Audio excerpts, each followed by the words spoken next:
సరే, ఈ విశ్లేషణ మొదలుపెడదాం. మానసిక ప్రశాంతతను ఇచ్చే ఒక అద్భుతమైన చాలా సింపుల్ రహస్యాన్ని ఇప్పుడు మనం తెలుసుకోబోతున్నాం.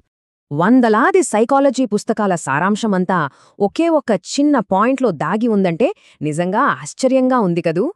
మన మెదడులోకి వచ్చే ప్రతి ఆలోచన కేవలం మూడు రకాల్లోకొస్తుంది. అవేంటో చూద్దాం. సమాజం మనకు మొదటి రెండింటినే నేర్పుతుంది, కానీ అత్యంత కీలకమైన మూడో పాయింట్ను మాత్రం పూర్తిగా గాలికొదిలేస్తారు. ఇందులో మొదటిది ఆచరించే ఆలోచన. అంటే రేపు పరీక్ష ఉంటే ఈరోజు కూర్చుని శ్రద్ధగా చదువుకోవడం లాంటిదన్నమాట. ఇక రెండోది ఒక ప్రమాదకరమైన వల. ఇందులో పడితే పనికిరాని విషయాల్లో మనసు పూర్తిగా కొట్టుకుపోతుంది. ఉదాహరణకు పక్కింటి వాళ్ల కారు పాడైపోవటం, లేదా ఊళ్ళో పొలాల రేట్ల గురించి మాట్లాడుకోవటం లాంటి గాసిప్స్ అన్నమాట. నిజం చెప్పాలంటే దీనివల్ల జీరో వాల్యూ. ఇలాంటి గాసిప్స్తో మన జీవితానికి ఎలాంటి లాభమూ ఉండదు.